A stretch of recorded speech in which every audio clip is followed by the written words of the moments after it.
Hey, it's Steve.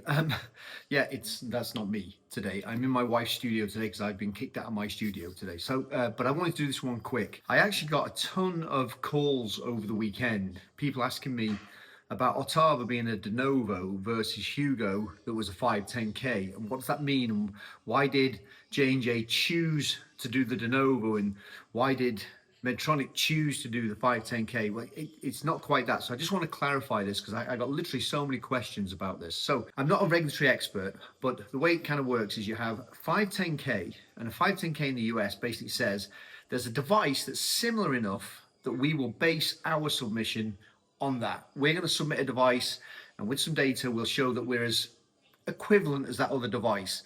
And therefore, it's generally a faster, easier way to get your device on the market. Then you have the other extreme, which is a PMA, which is a pre-market approval. And that's when you have to say it's a completely novel device and there's no predicate at all, and it's a fairly high risk. So we want lots of data, and a panel's going to review this and look at this, etc., etc. Then you sit in the middle of this is a pathway that until recently wasn't used that much, but is more so now, and especially in robotics, which is the de novo pathway. What that basically says is that there's no predicate. You're not that high risk because you're sort of like something else, but there's no actual device we can say is the same. So therefore, what we're going to do is we're going to ask you to do something to show us all the test data, what they call special controls, if I've got that right, I think it's called special controls, and some clinical data. And we want you to prove to us that this new device is safe and effective and it kind of works. So it's a thing called a de novo pathway, and the 510K is the slightly easier pathway. 510K with clinical data, which is what Medtronic did for Hugo, and then you've got, as I say, the de novo that is what Ottava's doing. And people said to me, "Oh, it sounded like on the earnings call that J&J decided to go for the de novo." I don't think that's what was actually said at all. The FDA determines which route you're going to take on this. So therefore, it's basically a set of tick boxes, and the way that it works is you get put one into the other. I don't think anyone would actually go and choose. You can technically, you can do this. You can go and choose to be a PMA, or you can choose to be a de novo, or you can choose to be a 510K. That's sort of right, not so right. So if you were allowed to be a 510K, you could petition the FDA and say, no, we would like to be a de novo, but I don't think anyone would actually do that. I was involved with a device many years ago, though, where they decided they really wanted to go for the PMA. They wanted to go for certain claims that they could make around the device. So they chose to go for a PMA. Didn't end well, by the way. So I think what happened was that Tim Schmidt the other day on the call was talking about the fact that they've gone for a de novo, and that implies in a way that your device has no predicate, i.e. there's no other device like it, so therefore it's unique. Not quite 100% true. I mean, if you look at it, CMR Surgical Versus went through de novo, and there was absolutely a predicate-like device, which was the Senhance system, but FDA decided it was different enough.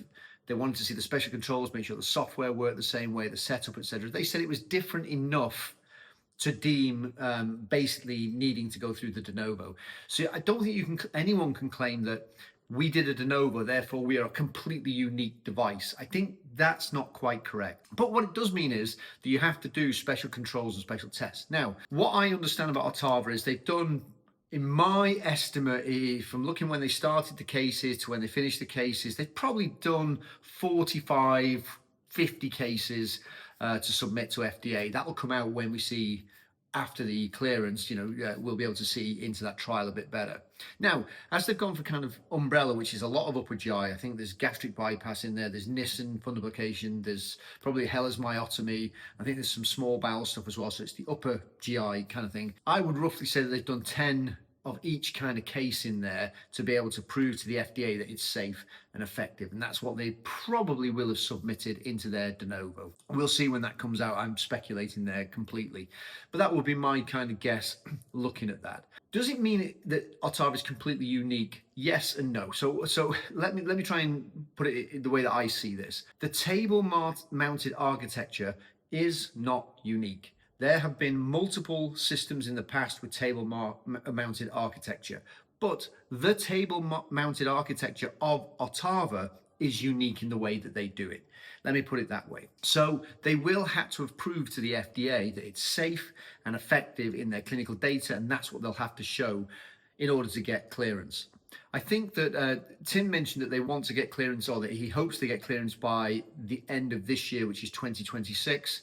I think they can. If you look at the average time, it's 9 to 10 months if you've got all your data lined up, and J&J are really, really good at getting their data lined up. So I would expect that October, November, we could see the clearance of Ottava through the de novo. Now, interestingly, Medtronic's Hugo Raz, I think that's probably started out as a de novo because it was about the same time when FDA was deciding whether they would allow any more 510Ks or de novos. The interesting thing is I read then the 510K just this week. You can pull it up, you can look at the summary. They actually used CMR's Versius as the predicate device. So they were able to do a 510K because what they said is it's a modular device, open console, direct mapping.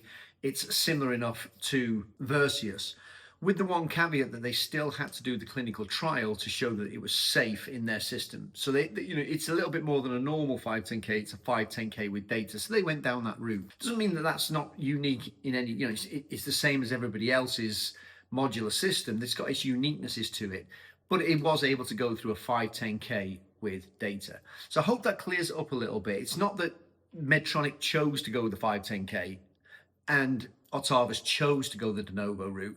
It's kind of it comes out in the regulatory pathway of what you have to submit, depending if FDA thinks it's different enough, or it's got a predicate, or you need to do special controls to show us that your design is safe and effective. So I hope that clears it up. And again, I'm not a regulatory expert. This is just what I know from what I've dealt with. But I got asked so much on this week after people heard the earnings report from J&J, and they were a little bit confused. I would love that in the comments if anybody actually has the proper details of this as a regulatory expert. And again, I've got lots of people who follow me who are regulatory experts. Feel free to either add a video or send me a video or send me a correction or put into the comments exactly what the process was there. But I hope that sort of clears it up a little bit. Catch you next time.